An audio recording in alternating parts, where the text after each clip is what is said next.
the October wind whispered across the plains of northern Texas, like a prayer murmured by ghostly voices, carrying with it the scent of dried grass and the promise of the first winter frost. Matthew Sandoval walked toward his barn in the quiet of dusk, carrying a bucket of oats to feed his favorite mare, when an unusual sound stopped him mid-stride. It was barely perceptible above the murmur of the wind, a quick, shallow breathing, like that of a small animal cornered by predators.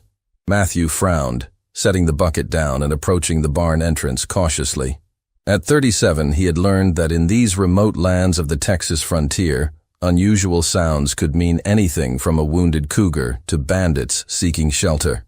His ranch, Silent Heart, sprawled across 3,000 acres of rolling grassland, where he raised cattle and horses with the meticulous patience of someone who had found refuge from painful memories in hard work. It had been 5 years since he lost his wife Elena during a complicated childbirth. Along with the son they had both awaited with such hope. Since then, he had lived like a lay monk, devoted entirely to his animals, and the land that was all that remained of the dreams he had once shared. He gently pushed the barn door, which opened with a soft creak of hinges that needed oil. The interior was shrouded in shadows, lit only by the last rays of sun filtering through the cracks between the wooden boards. The familiar aroma of dried hay and leather mixed with something else, fear, pure primitive terror that seemed to emanate from the deepest shadows of the barn. "Is someone there?" he asked in English, keeping his voice soft and non-threatening. "I won't hurt anyone." The shallow breathing intensified, and Matthew could perceive movement in the farthest corner, behind the stacked hay bales.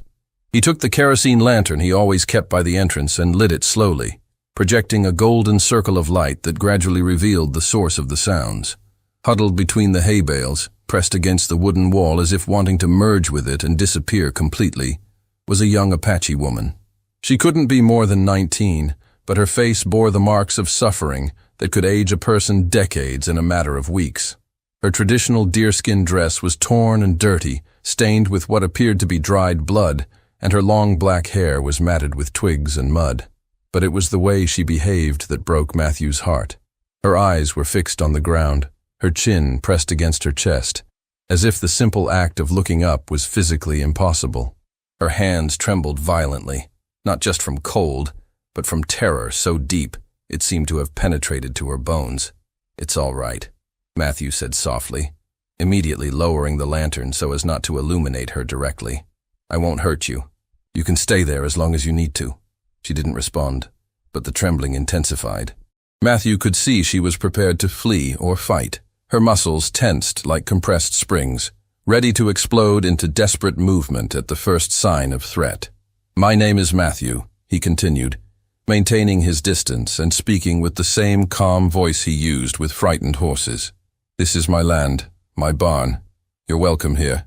Slowly, without sudden movements that might frighten her further, Matthew sat on the ground several yards away.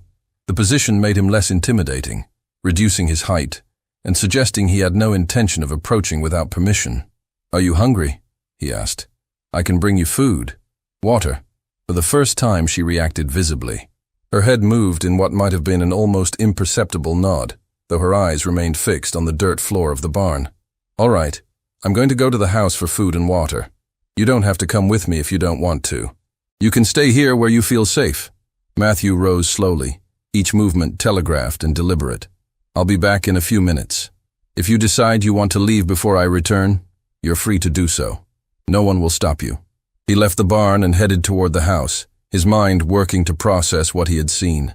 The way the young woman had avoided his gaze, the way she had cowered when he spoke, the absolute terror in every line of her body. He had seen similar reactions before, in animals that had been systematically mistreated. But this was a person, a young woman who had suffered something so terrible that she had lost the ability to make basic eye contact. In the kitchen, Matthew prepared a tray with simple but nutritious food: warm tortillas, refried beans, a bit of fresh cheese, and a pitcher of cold water from the well. He added a clean blanket that had been stored in Elena's armoire, a gesture that had nothing to do with romance, and everything to do with basic human need for warmth and comfort. When he returned to the barn, he found the young woman exactly where he had left her, though now she was looking toward the entrance as if she had been waiting for his return. Her eyes remained fixed on the ground, but there was an attentive tension in her posture that suggested she was evaluating whether he would keep his word.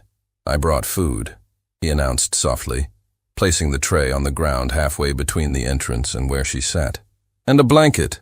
The nights are getting cold."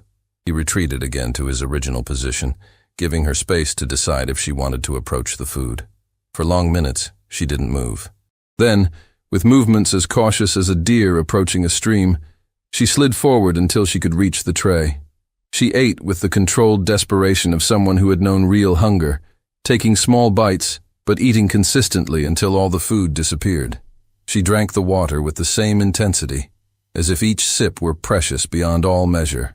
"What's your name?" Matthew asked when she had finished. She hesitated for such a long moment that he thought she wouldn't answer. Then her voice emerged as a barely audible whisper. "Kitlali. Kitlali," Matthew repeated, recognizing the Nahuatl name meaning star. A beautiful name for a brave person. Tears began to run down her cheeks, though she continued without lifting her gaze. It was as if the simple recognition of her humanity had broken some barrier that had been keeping emotions contained. "Can you tell me what happened to you?" Matthew asked gently. "Only if you want to. You don't have to tell me anything you don't want to share." Citlali hugged her knees, making herself smaller. When she spoke, her voice was so low that Matthew had to strain to hear it. "Bad men," she whispered. "They took me from my family. I don't know how long ago. Weeks. Months. They said they would sell me as a servant, but they—" Her voice broke. Matthew felt cold fury ignite in his stomach, but kept his voice calm. "Did you escape? Last night, when they were drunk. I ran all night until I saw your light. Did they hurt you?" The question hung in the air like a storm cloud. Citlali didn't answer verbally, but the way she curled deeper into herself was answer enough. Matthew closed his eyes for a moment, fighting the urge to immediately go out and hunt down the men responsible and make them pay for what they had done. But that wouldn't help Citlali now. What she needed was safety, healing, and time to recover her sense of humanity. "Citlali," he said, and waited until she moved her head slightly to indicate she was listening. "I want you to know something very important.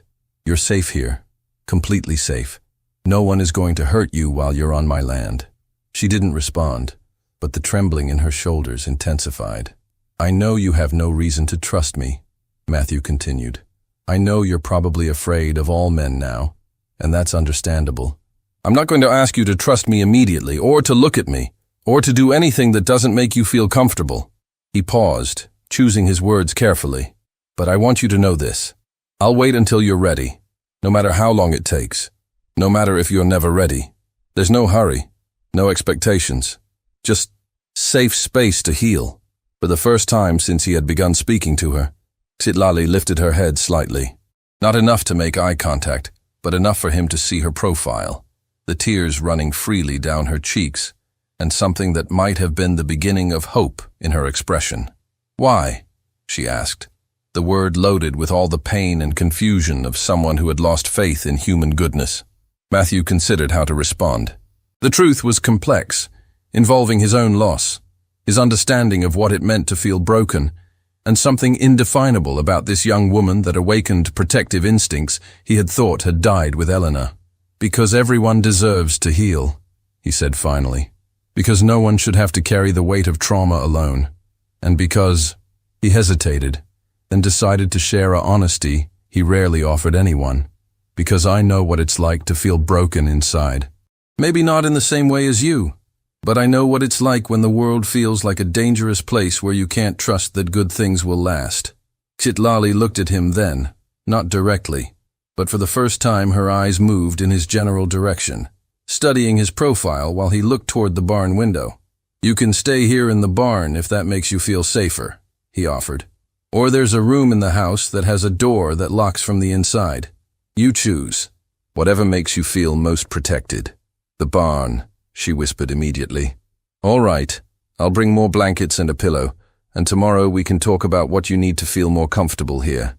That night, Matthew kept his word. He brought additional blankets, a soft pillow, and a small lamp that she could control. He also brought one of the ranch dogs, an old gentle collie named Shadow, who had a gift for calming nervous animals.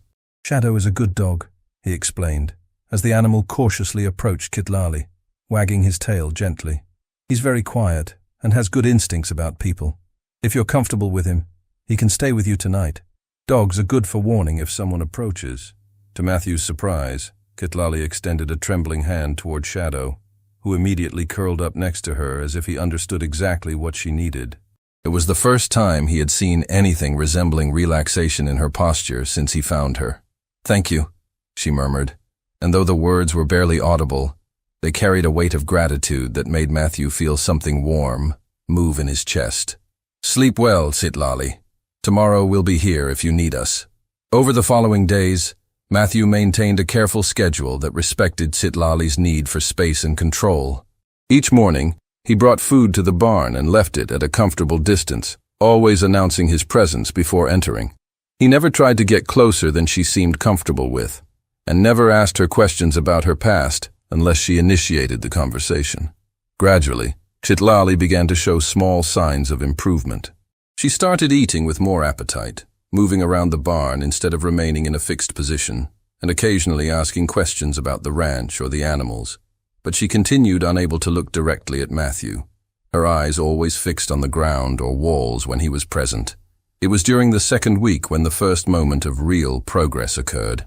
Matthew was in the corral training a young colt, working with the infinite patience he had perfected during years of working with traumatized animals. The colt had been mistreated by its previous owner and refused to allow anyone to approach without showing signs of panic. "It's all right, boy," Matthew murmured, maintaining a respectful distance while the colt paced nervously around the corral. "No one's going to hurt you here. You can take all the time you need." It was then that he noticed Kitlali was standing at the barn entrance, watching his work. She still wasn't looking at him directly, but she was paying attention to how he interacted with the frightened horse. "He's like me," she said suddenly, her voice carrying more strength than she had shown before. Matthew stopped, keeping his attention on the colt, but listening carefully. "How so?" "He's afraid of being hurt again. That's why he won't let anyone get close." "Yes," Matthew agreed softly. "He's learned that humans can be dangerous. He needs time to unlearn that." "Do you think he'll ever trust people again?" Matthew considered the question, understanding that she wasn't really asking about the horse. "I think that with time, patience, and the right people, yes. I think he can learn that not all humans will hurt him, but it has to be his choice. No one can force him to trust before he's ready." Kitlali was silent for a long moment. Then, almost so quietly that he had to strain to hear, she said, "Would you really wait, no matter how long it takes?" Matthew turned slowly toward her, keeping his movements deliberate and non-threatening. She was still looking at the ground, but there was something different in her posture, a tentative openness that hadn't been there before.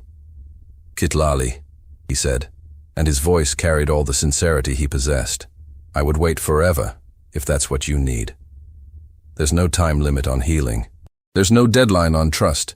I'll do whatever you need to feel safe, including waiting as long as it takes." This time, when tears began to run down her cheeks, she didn't wipe them away immediately. And for the first time since he had found her, Kitlali lifted her head enough for her eyes to meet his briefly before looking away. The weeks that followed were marked by the smallest of victories, each one precious in its fragility.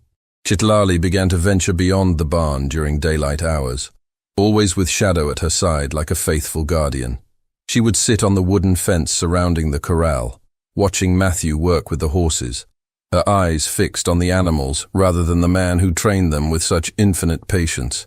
Matthew never pushed for more interaction than she offered. He had learned to read the subtle signs of her comfort level, the way her shoulders relaxed when he maintained a certain distance, how she would tense if he moved too quickly, the barely perceptible nod that meant she was listening even when she couldn't bring herself to respond verbally. It was during the third week when the first real breakthrough occurred, though it came from an unexpected source. Matthew had been working late in the barn, repairing a broken harness by lamplight, when he heard Kitlali's voice rising in distress. He found her crouched beside Shadow, who was lying on his side, breathing heavily and whimpering softly. The old dog had been struggling with his health for months, but tonight something was clearly wrong. "He won't get up," Kitlali said, her voice thick with tears. I tried to help him, but he just looks at me with such pain. For the first time since he'd found her, Matthew saw Kitlali look directly at him, her eyes wide with fear and desperation. The sight of the dying dog had broken through her protective barriers, replacing her trauma-induced avoidance with immediate concern for another suffering creature. "Let me take a look," Matthew said gently, kneeling beside the dog without making any sudden movements. Shadow's breathing was labored, and his eyes had the cloudy look of an animal whose time was coming to an end. "Is he dying?" Kitlali whispered. Matthew's throat tightened. Shadow had been his companion for 12 years, a gift from Elena during their first year of marriage. The dog had been his constant companion through the loneliest nights after her death. "Yes," he said quietly. "I think he is." Kitlali's face crumpled, and for the first time since he'd known her, she reached out instinctively, her hand touching Matthew's arm. The contact lasted only a second before she pulled back, but it was the first time she had initiated any physical contact with him. "I'm sorry," she whispered. "I know he means a lot to you." "He means a lot to you too," Matthew observed, seeing how her hands hovered protectively over the dog. "You care about him. He was the first living thing that made me feel safe again." They sat together in the lamplight, taking turns stroking Shadow's fur and speaking softly to him. Matthew told stories about the dog's younger days, how he had helped herd cattle and had once chased off a mountain lion that threatened the horses. Kitlali shared how Shadow had stayed with her during the worst nightmares, how his warm presence had been the only thing that kept the terror at bay during those first awful nights. As dawn approached, Shadow's breathing grew more shallow. Kitlali was crying openly now, her tears falling onto the dog's graying muzzle. "He's not in pain anymore," Matthew said softly as Shadow's breathing finally stopped. "He waited until we were both here with him." Kitlali looked up at Matthew then, really looked at him, her eyes meeting his fully for the first time. In that moment of shared grief, the barriers between them seemed as fragile as morning mist. "Thank you," she said, her voice breaking, "for letting me be here with him, for not sending me away when I couldn't even look at you." "Kitlali," Matthew said gently, "you never have to thank me for basic human decency. You belong here as much as anyone." Over the following days, they buried Shadow beneath the old oak tree that shaded the barn. Kitlali picked wildflowers to place on the grave, and Matthew carved a simple wooden marker. The shared loss had created a bridge between them, an understanding that transcended words. It was after the burial that Kitlali began to make more eye contact, though still briefly and with obvious effort. She started helping with small ranch tasks, always working alongside Matthew, but maintaining the distance she needed to feel safe. When she spoke, which was more frequently now, her voice grew stronger and more confident. But their fragile progress was shattered one afternoon when strangers appeared on the horizon. Matthew was shoeing a horse when he spotted the dust cloud approaching from the east. 3 riders, moving fast and with purpose. Something about their trajectory and speed set off every alarm bell in his experienced mind. "Kitlali," he called urgently, but she had already seen them and was backing toward the barn, her face pale with terror. "Is it them?" she whispered. "I don't know. But get to the hiding place we prepared. Don't come out no matter what you hear." The hiding place was a space Matthew had created beneath the barn floor, accessible through a trapdoor hidden under a pile of hay. It was cramped and dark, but completely invisible unless someone knew exactly where to look. The 3 men who rode into his yard had the hard, weathered look of men who made their living through violence. Their leader, a scarred man with cold eyes, dismounted with casual arrogance. "Afternoon," the man called out. "Name's Buck Morrison. We're tracking a runaway Indian girl, Apache, about 19. Pretty little thing despite being a savage. You seen her?" "Can't say that I have," Matthew replied, his hand resting casually on the hammer he'd been using. "You boys are a long way from anywhere. What makes you think she'd come this direction?" "We've been tracking her for weeks," Morrison said, his eyes scanning the ranch buildings. "Trail went cold near here, but we know she didn't just disappear. Someone's been helping her. Lot of places to hide in this country. Maybe she just found a good spot." Morrison's smile was cruel. "Maybe. But see, this girl's valuable property. She belongs to a man who paid good money for her, and he wants his investment back. We're authorized to search any property where she might be hiding. Authorized by who? By the man paying our wages. Sometimes that's all the authorization you need out here. The threat was clear. Matthew evaluated his options quickly. 3 armed men against 1, with Kitlali hidden beneath the barn. Fighting would likely get them both killed, but submission might mean Citlali's recapture. Well, Matthew said slowly, I suppose you're welcome to look around. But I should warn you, I've got a strict policy about men who come onto my land making threats. What kind of policy is that? The kind that ends with unmarked graves. The standoff stretched taut as a wire. Morrison's hand moved toward his gun, and Matthew shifted his grip on the hammer. For a moment, violence hung in the air like summer lightning. Then, from the direction of the house came the sound of a rifle being cocked. Problem here, Matthew? The voice belonged to Tom Bradley, Matthew's nearest neighbor, and a former cavalry sergeant. Behind him came 2 more men, both armed and looking like they knew how to use their weapons. Morrison's confidence wavered as he found himself suddenly outnumbered. Just looking for stolen property, he said, but his voice had lost its earlier arrogance. Don't see any stolen property here, Tom replied mildly. Just a man working his own land. Maybe you boys took a wrong turn somewhere. The tension held for another long moment before Morrison remounted his horse. This isn't over, he warned. That girl belongs to someone, and we'll find her eventually. Maybe, Tom said, raising his rifle slightly. But it won't be today, and it won't be on this ranch. After the men disappeared over the horizon, Matthew waited a full hour before calling Citlali from her hiding place. When she emerged, she was shaking not with fear, but with a rage so pure it seemed to light her from within. They're never going to stop, she said, her voice steady despite her trembling hands. As long as I'm alive, they'll keep coming. Then we make sure you stay alive and they stop coming, Matthew replied firmly. How? Matthew had been thinking about this possibility for weeks, ever since he'd realized how deep Citlali's trauma went, and how dangerous her situation truly was. Marry me, he said simply. Citlali stared at him, her eyes wide with shock. What?